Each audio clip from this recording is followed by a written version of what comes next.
Pertamina siap memindahkan terminal BBM Pelumpang di Koja, Jakarta Utara ke tanah milik Pelindo. Hal tersebut disampaikan Menteri BUMN Erick Thohir. Menurut dia, pihaknya sudah berkoordinasi dengan Pelindo di mana lahannya akan siap dibangun pada akhir 2024.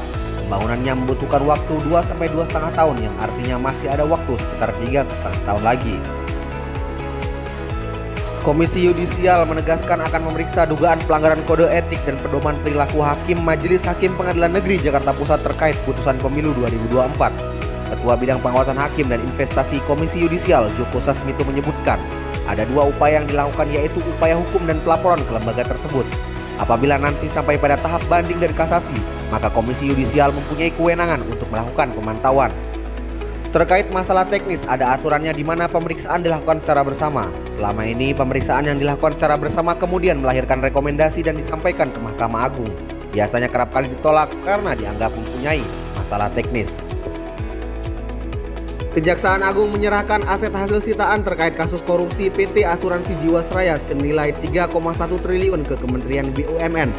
Menteri BUMN Erick Thohir dalam konferensi pers menegaskan jangan sampai penyelesaian Jiwasraya tertunda setelah 2 tahun kasus Jiwasraya bergulir.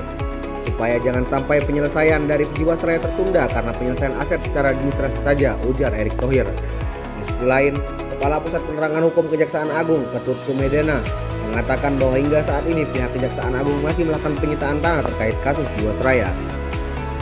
Kolombia mengumumkan rencana untuk memindahkan lebih dari 70 kuda Nil ke India dan Meksiko dalam upaya mengendalikan populasi.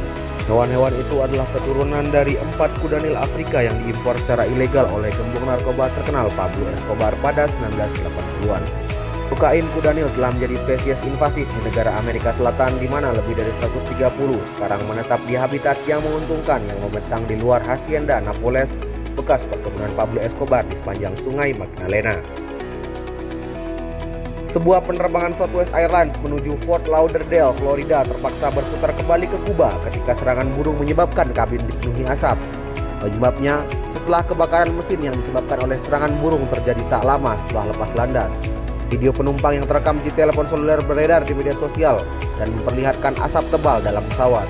Masker oksigen darurat terlihat tergantung di atas beberapa kursi. Rekaman itu juga menunjukkan penumpang yang melarikan diri dari pesawat melalui seluncuran tiup darurat di landasan pacu bandara.